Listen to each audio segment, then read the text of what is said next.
All right, the first unit we're talking about is the digestive system. But in order to understand the digestive system, we need to figure out why we need to digest food in the first place. So the first question is, what are we made of? How do you make a human being? And mostly, we're made of water. Roughly 70%. You'll see stats anywhere from 60 to like 75% water. It just depends on really the individual and how they're doing that day. But the bit we're talking about for the rest of this course is going to be things that are macromolecules. Macro meaning big, molecule meaning molecule. Molecule in itself means little piece. So these are the big little pieces. And the four types of macromolecule that we're talking about for the digestive system are these categories of proteins, lipids, carbohydrates, and nucleic acids. Everything that you need in your diet is going to be either one of these macromolecules or something called a vitamin or a mineral. So the water that is the major component of a human being, or most forms of life, we need for cytoplasm. Cyto, I hope this is a familiar prefix to you. Cyto meaning cell, and plasm meaning like goo, the watery, liquidy stuff inside. The fluid between cells, in order to move something from one cell to another, it has to be dissolved usually, or else suspended in water, and that fluid is mostly water. Blood plasma, to move things throughout your body, to go from one part of the body to another. The most common way to do that, the fastest way to do that, is through the blood.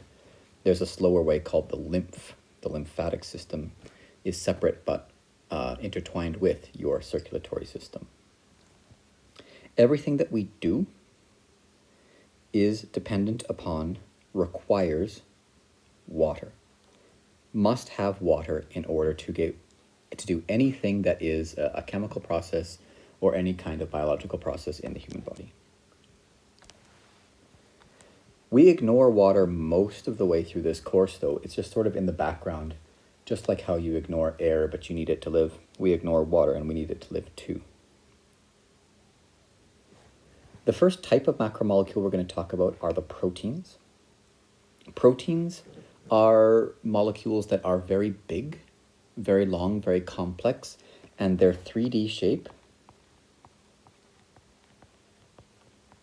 is absolutely critical, very important for their function. In order to work well, we have to have a protein, which is a collection of things called amino acids that are joined together. We'll talk about this a little bit later. But as they join together, they're going to start folding and bending and twisting and turning, and they're going to do this in all three dimensions. And the shape that you end up making is like a ball of yarn, like a twisted up anything. It is very complex, but it is not random. The shape of a protein is specific. The shape of a protein is important. Most proteins, but not all, end with a suffix "in." So actin, myosin, fibrinogen. Strike that last one. Fibrinogen isn't a protein yet. Collagen, just fibrin, works. And all of these are proteins. Not every protein ends in "in", but it's a good clue. If you see a word that ends in, like hemoglobin, fibrin, it probably is a protein. The next type of macromolecule we're going to talk about are the lipids. Lipids are fats or oils. They're important for things like long-term energy storage. They're important for, keeping all of our cells separate from each other. The type of lipids that we use to do that are phospholipids in the phospholipid bilayer, and I hope that this is familiar to you. This is part of Science 10 for sure, one of your prerequisites for this course. The phospholipid bilayer is something that if you have questions about, you had better ask. The next type of macromolecule we're going to talk about are the carbohydrates. Carbohydrates are made of carbon, hydrogen, and oxygen. I guess that's kind of an awkward way to remember, but it's there. Carbohydrates are things like sugar, starches, and we know how to make this one important carbohydrate. As human beings, as animals, we know how to make glycogen. Glycogen is just a big glob of sugar. We'll talk about glycogen a lot in this course. But it could be things like, well, cellulose that makes up a lot of the plant cell wall. It could be sugars like glucose, or it could be more complex sugars, but it will be something that is made largely of rings of carbon. The last one, and the one we pay least attention to in this course, because you'll spend a lot more time talking about it in Bio 30, are the nucleic acids. Nucleic acids are DNA and RNA, and DNA and RNA are built on the backbone of a sugar, either ribose or deoxyribose, and they have an acidic component to them. If you measure their pH, they are slightly acidic. And you will spend a lot of time learning about the structure and function of these in Bio 30, and here we just sort of have to keep track of them. The last thing I'm going to talk about this video is how we put together and take apart these macromolecules. Macro meaning big, made of lots of different, or sometimes the same, small pieces. Something that's made of many small pieces can be called a polymer. Poly meaning many, mer meaning piece, not the C. And polymers are made of individual bits called mono meaning one, mers. So a monomer is one individual piece, and a polymer is a whole bunch of pieces chained together. So if you have one piece here, one piece here, one piece here, these individually are monomers, but if you join them together, we start making a big thing called a polymer. Polymers can be gigantic. The process of making these subunits, these monomers, this process is called dehydration synthesis. Now, dehydration synthesis is a word that people often mix up. They see the prefix D, and they say, oh, without or taking away. That must mean we're making something smaller. But no, don't focus on that. Focus on the second word, which is synthesis. To synthesize something is to make something bigger or more complex. Dehydration synthesis is done by taking out one molecule of water to make a bigger molecule, a bigger polymer. So here the happy face symbol is not important. The only reason we have the happy face symbol is so that we can ignore the rest of the molecule. The rest of the molecule might be a whole great big nucleic acid. It might be a whole great big carbohydrate or whatever. We don't care. All we care about is this functional group here, this OH group.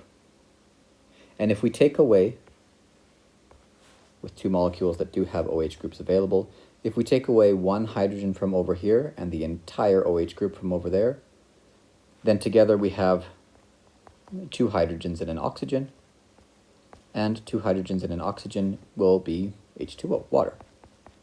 So in removing these pieces, we end up with a molecule of water. It's confusing for that reason too. The name is confusing for that reason too, because we're not actually removing water. We're removing the ingredients for water, hydrogen and oxygen. We have, in the end, just this one oxygen left over. It makes a bridge. This is a typo, that's an O, monomers. And the bond between these two is then complete after we've taken out the water component. If we are doing the opposite of this, if we are disassembling, taking apart a big molecule, which is what we're going to be talking about pretty exclusively in the digestive system unit, Unit 1, we will use a process called hydrolysis. Hydro for water, And lysis means to break or to dissolve. Anytime we see this LYS, however it ends, we're breaking something apart. If we're doing hydrolysis, we're using water to do the breaking. So if we take a water molecule, H2O, and we insert it into, for example, this is a peptide bond, which is part of a protein.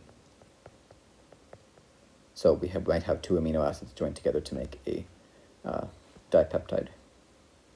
If we want to break this bond, one way we can do that is we can, this is also spelled wrong, to separated amino acids. If we wanted to break these apart, we could insert H and an OH.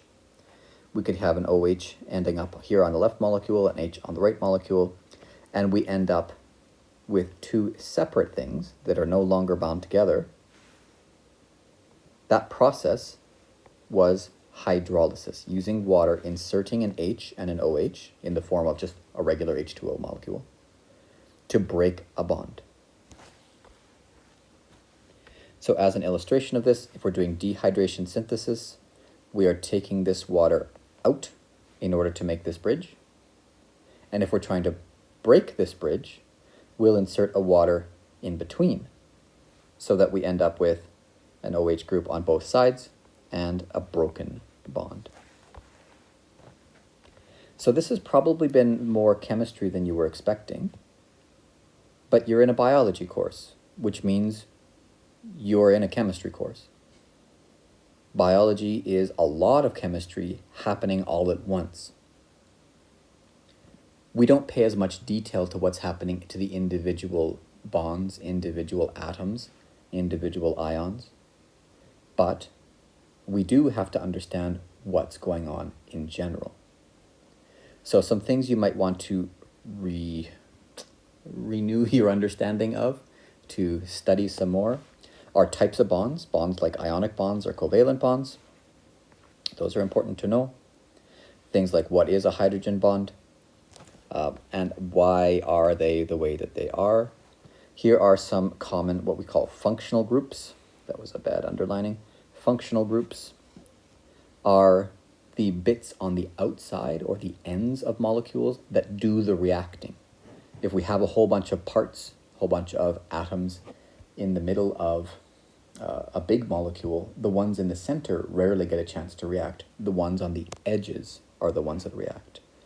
And some important ones to know are the hydroxyl group, which we just used, the OH, the methyl group, CH3, and the amino group will be important, and the phosphate group will be important in this course too.